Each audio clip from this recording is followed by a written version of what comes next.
1901 மதராஸின் அமைதியான தெருக்கள். சென்னை நகரின் ஒரு எளிய வீட்டில் பிறந்த சிறுவன். அவரின் கண்களில் இருந்தது ஒழுக்கமும் உறுதியும். எண்ணெய் விளக்கின் மங்கலான ஒளியில் படித்த அந்த சிறுவன் பின்னர் பொறியியல் படித்து ரயில்வே துறையில் பணியில் சேர்ந்தார்.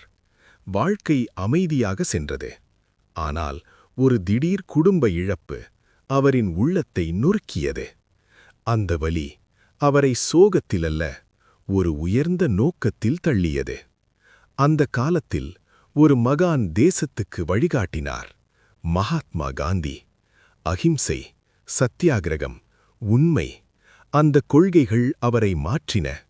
சிறைச்சாலையின் இருள் கூட அவரின் மன ஒளியை அணைக்கவில்லை. அவர் அரசியல்வாதி மட்டுமல்ல, சமூகத்தின் தோழன். தாழ்த்தப்பட்ட மக்களுடன் உட்கார்ந்து உணவு பகிர்ந்தார். கோயில் நுழைவு போராட்டங்களில் நின்றார். அவரின் அமைதி மெல்ல மெல்ல ஒரு புரட்சியாக மாறியது. அந்த நேரத்தில் தெலுங்கு பேசும் மக்களின் மனதில் ஒரு கனவு. மொழி அடிப்படையில் தனி மாநிலம். ஆனால் தீர்வு இல்லை, வாக்குறுதிகள் மட்டும். அப்போது அவர் எடுத்த முடிவு உயிரை பணயம் வைக்கும் உண்ணாவிரதம். 1952 அக்டோபர் 19 அவர் அமர்ந்தார் ஒரு எண்ணெய் விளக்கு அருகில். முதல் நாள் உறுதியான முகம்.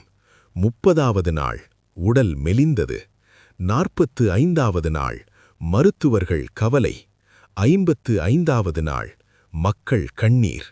ஆனால் அவர் சொன்னார், நான் உயிர் விடலாம், ஆனால் ஒரு மாநிலம் பிறக்கும். டிசம்பர் 15 அந்த விளக்கு அணைந்தது. அமைதி. ஆனால் அந்த அமைதி ஒரு தேசத்தை உலுக்கியது. மழை பெய்தது.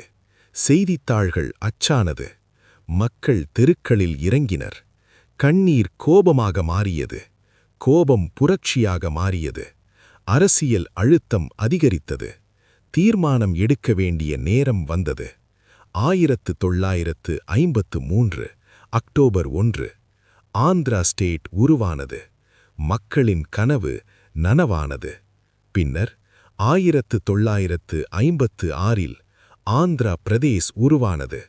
ஒரு மனிதன் ஆயுதம் ஏந்தவில்லை, குரல் எழுப்பவில்லை.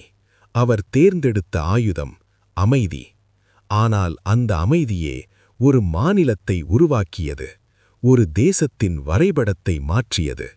இன்று அவர் ஒரு பெயர் மட்டுமல்ல, ஒரு நினைவு மட்டுமல்ல, அவர் ஒரு உணர்வு, ஒரு தியாகத்தின் உருவம். அவரின் அமைதி போரின் முழக்கத்தை விட வலிமையானது.